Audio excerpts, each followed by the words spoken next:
नमस्कार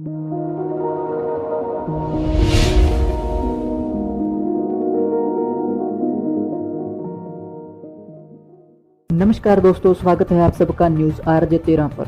आज से हम शुरुआत कर रहे हैं सुहाना सफ़र। इसमें हम कुछ रोमांचक जगहों का सफ़र करेंगे और जानेंगे वहां के रोचक तथ्य, अनसुलझी कहानियां और वहां का इतिहास।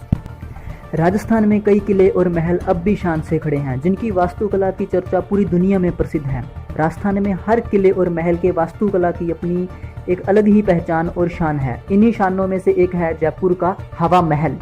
हवा महल का निर्माण महाराजा स्वाई प्रताप सिंह ने 1799 ईस्वी में करवाया था। यह एक 5 मंजिला 50 फीट ऊंची इमारत है। महल के सामने का हिस्सा सड़क की तरफ खुलता है, जो जयपुर के जौहरी बाजार के पास स्थित है।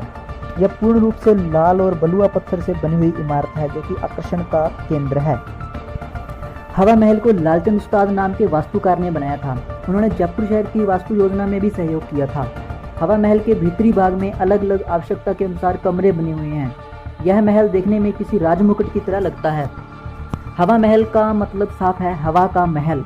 इस महल में लगभग 953 छोटे छोटे झरोखे हैं, जिन्हें महल में हवा के प्रवेश के लिए बनाया गया है। पुराने ज़माने में राजपूतों के परिवार गर्मी के दिनों में राहत के लिए इसी महल में निवास करते थे। यह जयपुर के मुख्य आकर्षणों में से एक है। हवा महल खासतौर पर राजपूत परिवार की महिलाओं के लिए अलग से बनवाया गया था, जिसकी खिड़कियों से वे बिना किसी रोक टोक के शहर की रोज़मर्रा की ज़िंदगी को देख सकती थी। महल के सामने का दृश्य मधुमक्खी के छत्ते की तरह नजर आता है।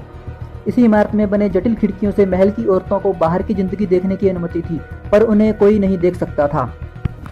हवा महल एक 5 मंजिला इमारत होने के बावजूद भी इसके अंदर सीढ़ियां नहीं हैं। अगर आपको एक मंजिल से दूसरी मंजिल पर पहुंचना है तो ढलानदार रास्तों से होकर गुजरना पड़ेगा। उस समय राजघराने की महिलाएं भारी कपड़े पहनती थी, जिस कारण उन्हें सीढ़ियां चढ़ने में दिक्कत होती थी। उनकी सहूलियत के लिए ही ढलानदार रास्ते बनवाए गए हैं। हवा महल में बाहर से भी कोई सीधा प्रवेश द्वार नहीं है। इसके अंदर जाने के लिए आपको सिटी महल से होकर जाना पड़ेगा। हवा महल को सिटी महल के ही एक हिस्से के तौर पर बनवाया गया था, इसीलिए इस महल में जाने के लिए बाहर से कोई भी द्वार नहीं रखा गया है। हवा महल में बहुत सारी खिड़कियां होने की वजह से वेंचुरी प्रभाव पाया जाता है, जो इस महल को वातानुकूलित और ठंडा रखता है। हवा महल में हिंदू राजपूत शिल्पकला और मुगल शिल्पकला दोनों का मिश्रण देखने को मिलता है। हवा महल अपनी शिल्पकला और वास्तुकला के कारण पूरी दुनिया में प्रसिद्ध है।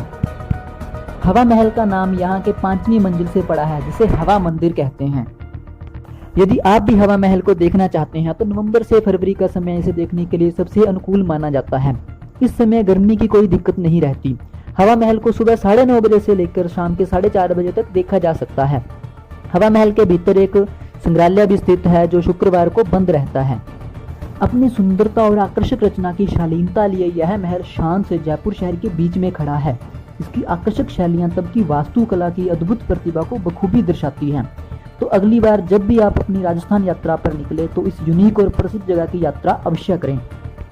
आज का हमारा सुहाना सफ़र यहीं खत्म होता है। अगली बार मिलेंगे नई उमंग और नए सफ़र के साथ। आज का हमारा सफ़र आपको कैसा लगा? हवा महल की कौन सी बात आपको सबसे अच्छी लगी? कमेंट करके अवश्य बताएं। और भी अपडेट्स के लिए हमारे साथ जुड़े रहें, देखते रहें न्यूज़ RJ 13।